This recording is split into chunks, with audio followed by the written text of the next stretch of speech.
Bonsoir et bienvenue au 19h30 de RTI 2. À la une de l'actualité, Agadez, une ville située au nord du Niger. Un pays désertique peut-elle devenir une oasis où il fait bon vivre? Nous aurons des réponses dans ce journal. Et puis, pour notre portrait, nous irons à la rencontre d'Ézéchiel, un jeune peintre qui fait des merveilles. Faire du désert une oasis au Niger est-il possible? C'est le défi que les autorités nigériennes veulent relever. À Agadez, au nord de ce pays, en plein désert, les initiatives se multiplient pour faire vivre des espèces plutôt végétales et aquatiques par le planting d'arbres et l'aquaculture. Des initiatives pour faire face à la menace alimentaire, à la sécheresse et à la désertification.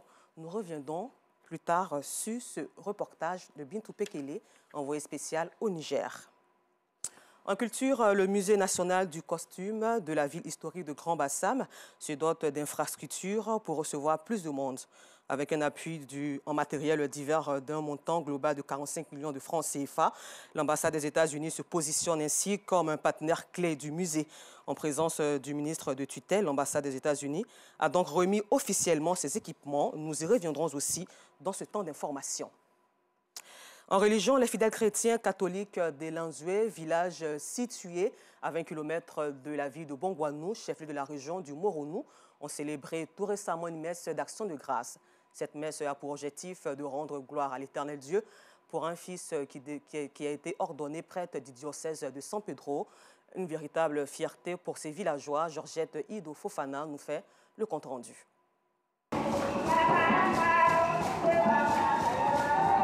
Chants et danses pour rendre gloire à Dieu. Les fidèles chrétiens catholiques de Elinzoué, village situé à 20 km de la ville de Bongouanou, célèbrent une messe d'action de grâce. Cette cérémonie vise à remercier le Seigneur pour toutes ses grâces en faveur des habitants du village. Nous sommes à une grande solennité. On lui apporte les prémices de la grâce que lui-même nous donne en guise de reconnaissance.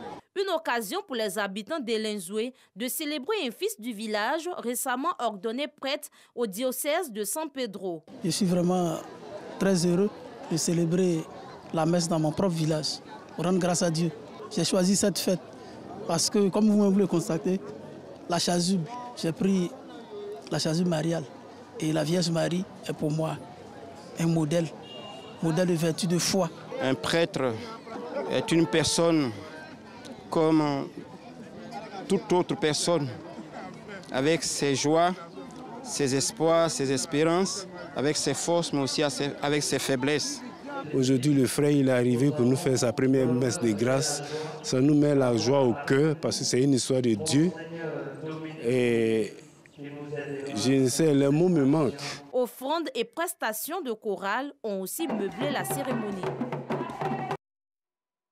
Toujours en religion, retour à Abidjan où c'est l'église Ariste du Christ, dite église nouvelle, qui a inauguré le dimanche 13 août dernier son temple de Petit Bassam dans la commune de Port-Boué. Baptisé temple William Wadé, Ariste, l'édifice est l'aboutissement de 26 années de labeur. Une célébration d'action de grâce placée sous le signe de la consolidation, de la paix et de la cohésion sociale. Yacouba Koulibaly et Bintou Pekele y étaient. Une procession dans le village de Petit Bassam. C'est ainsi qu'a débuté la cérémonie des dédicaces du temple de l'église du Christ Mission Aris, dite église Aris de la dite localité. La construction de cette église a démarré en 1998. C'est seulement cette année qu'elle s'est achevée. Une joie pour les fidèles de cette église. Ils ont baptisé l'édifice William Wadé Aris, fondateur de cette congrégation religieuse. Désormais, ces chrétiens entendent militer en faveur de la consolidation de la paix et de la cohésion sociale. Cette célébration est dédiée à Dieu le Père et également à son serviteur. Le prophète qui est venu, il nous a dit des choses essentielles. Il est un homme de paix, que ce pays, la Côte d'Ivoire, est un pays de paix. L'initiative est saluée par les autorités présentes. Ce qui est important d'abord, c'est d'avoir un cœur disposé à l'amour, à la compassion et à la solidarité avec les autres, de sorte à ce que ce qui vient au dehors n'est que l'expression de ce qui est dedans. Je suis venu ici pour participer à ce culte qui a été riche en enseignement. Tant que on respecte la laïcité des confessions religieuses. Nous accompagnons tout le monde, toutes les confessions religieuses. Les fidèles, eux, ne restent pas indifférents au message de paix et de cohésion sociale. L'Église du Christ Mission Harris, dite Église Harris, prône, en plus de leur croyance au Seigneur, des vertus de William Wadé Harris, un prophète dont l'œuvre a impacté les zones côtières du pays. Le comité de développement communautaire d'Abobo Kennedy, qui rassemble toutes les populations du vaste quartier dans toute leur diversité, a réalisé sa 3e opération de salubrité dénommée « Agir pour mon quartier ». L'opération s'est déroulée au marché sur la voie principale du quartier Kennedy. Joël Gosset nous fait le compte-rendu. Les caniveaux du marché du quartier Kennedy dans la commune d'Abobo transformés en poubelles par les populations. Des nids de moustiques et de maladies qui menacent la santé des riverains. Sur la voie principale du même quartier, des ordures jetées ça et là. Une situation qui interpelle le comité de développement communautaire d'Abobo Kennedy. Cette association a décidé d'assainir le quartier. Cet acte citoyen s'inscrit dans le cadre de la Semaine nationale de la propreté initiée par le gouvernement. Le comité de développement communautaire, comme son nom l'indique, pour nous c'est une petite mairie dans la communauté de Kennedy. Tout ce qui peut concourir au bien-être de nos populations nous intéresse et nous œuvrons à cela. Le nettoyage des quartiers, pour nous, c'est une obligation morale, c'est une obligation sanitaire également. L'opération de salubrité dénommée « Agir pour mon quartier » a regroupé toutes les populations du quartier Kennedy de la commune d'Abobo. Le marché du quartier est très sale, donc on a décidé de nettoyer. Si on voit le quartier sale comme ça, vraiment, ça ne nous plaît pas. Donc nous on s'est associés à eux pour être le quartier propre. En tant que femme dans le quartier, si on voit le quartier propre, ça nous plaît. Cette opération se déroule tous les mois à Abobo Kennedy, une action que le comité de développement communautaire entend poursuivre. Hors de nos frontières, au Sénégal précisément, Sonko, 49 ans chef du parti PASTEF, élu maire de Ziguinchor en janvier, tient un discours à la fois souverainiste, panafricaniste et social, pourfendant les élites et la corruption.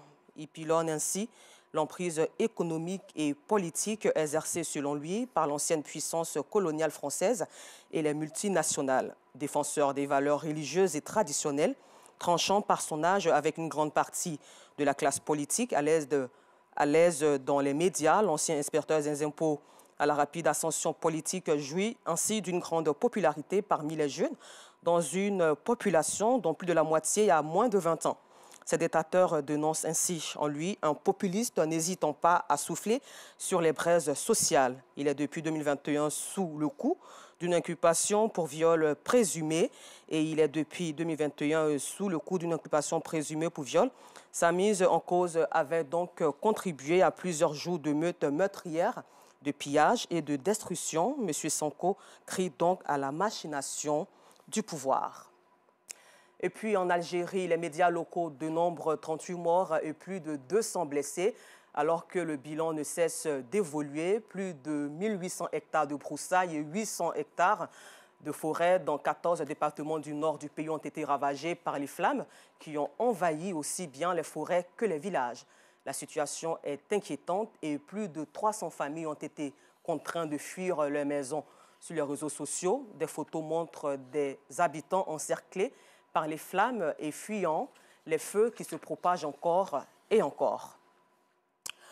En France, sur les 7 premiers mois de l'année, 533 tentatives de traversée en bateau vers l'Angleterre impliquant 18 763 migrants ont été recensés en hausse de plus de 50% par rapport à la même période en 2021, année déjà record où 12 100 personnes avaient été comptabilisées selon la même source. Le 14 août, un patrouilleur de la Marine nationale a secouru 63 naufragés. La nuit suivante, c'est un patrouilleur de garde-côte de douane française qui a secouru 40 personnes. Le 16 août au soir, un canot de la Société nationale de sauvetage en mer de Dunkerque a été mobilisé aussi pour ramener à terre 50 passagers d'une embarcation clandestine en déroute.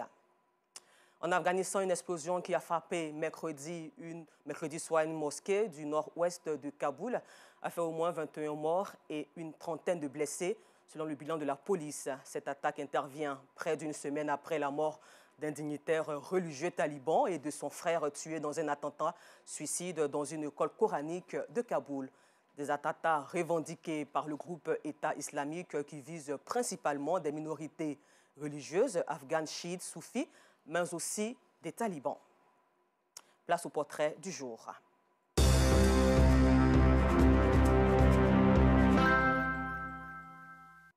L'art plastique n'a aucun secret pour lui. Ézéchiel, élève peintre, aujourd'hui s'est démarqué depuis le bas âge à travers ses œuvres artistiques. Autrefois élève à l'enseignement général, il met fin à cet enseignement pour la formation professionnelle en vue de continuer à dessiner et faire des beaux tableaux. Qui est-il? Que fait-il? Les réponses dans ce portrait signé Georgette Ido Fofana, Gilles Tonien et Eliane Nguessan. Quartier Akondje, commune de Benjéville. Ici vit Ézéchiel, élève peintre.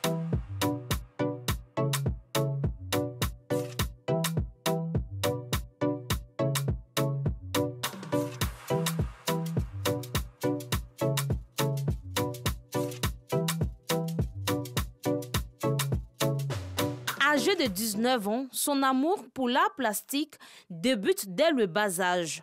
En classe de maternelle déjà, il impressionne ses encadreurs.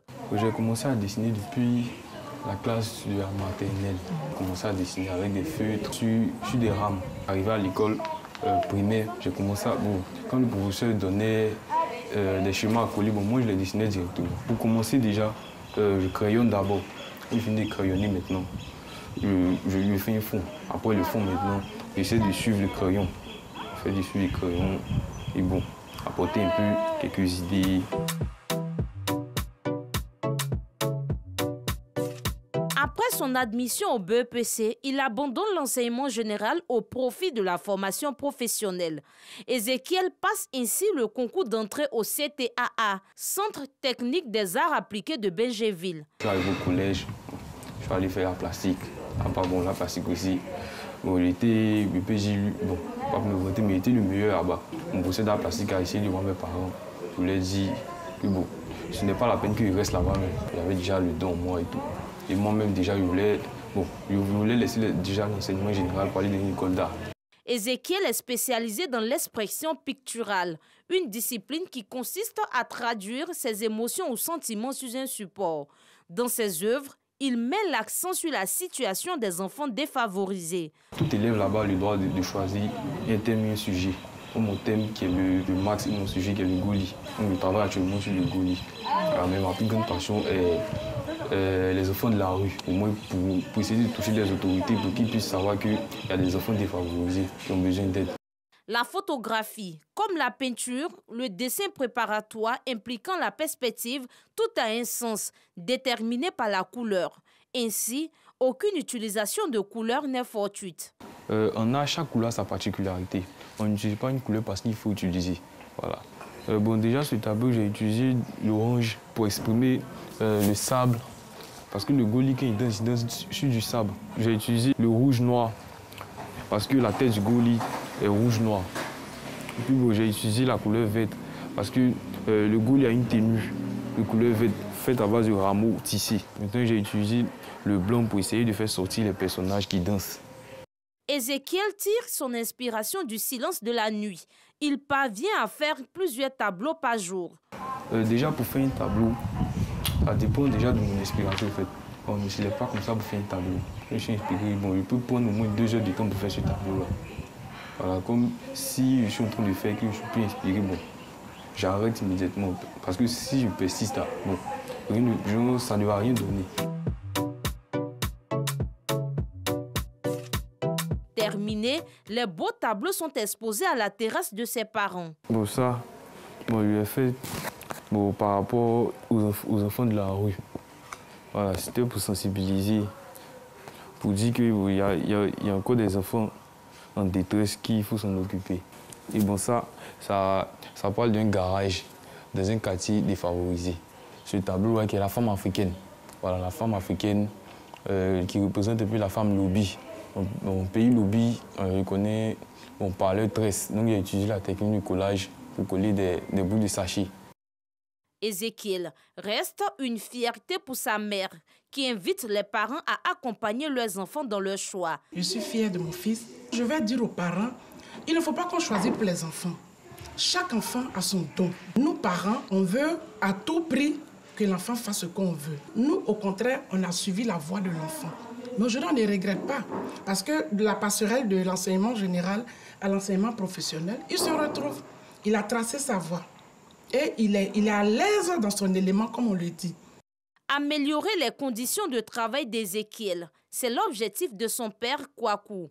Un atelier est donc en construction pour lui permettre d'exercer librement son activité. Il faut booster la vocation quand quelqu'un veut faire quelque chose. Il travaille entre 1h du matin et 3h. Voilà. Et il dit, mais pourquoi ne pas lui faire un atelier?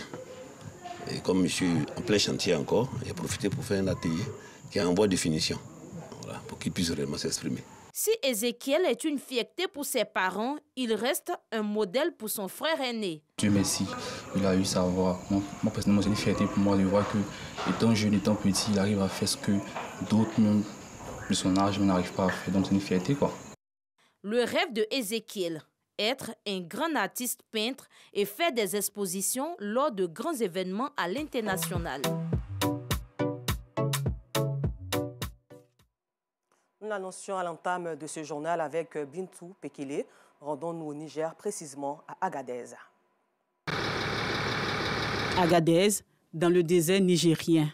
Ici, la sécheresse règne en maître et pour avoir de l'eau à ces endroits, il faut attendre la saison pluvieuse. Le moindre arbuste qui atteint la maturité est une bénédiction pour tous. Une bénédiction que Ataïa veut préserver dans la cour de l'Alliance française, son lieu de travail.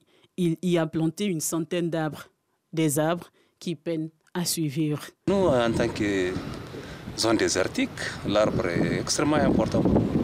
Malheureusement, ceux qui sont en train de mourir là, et là c'est le plus grand souci.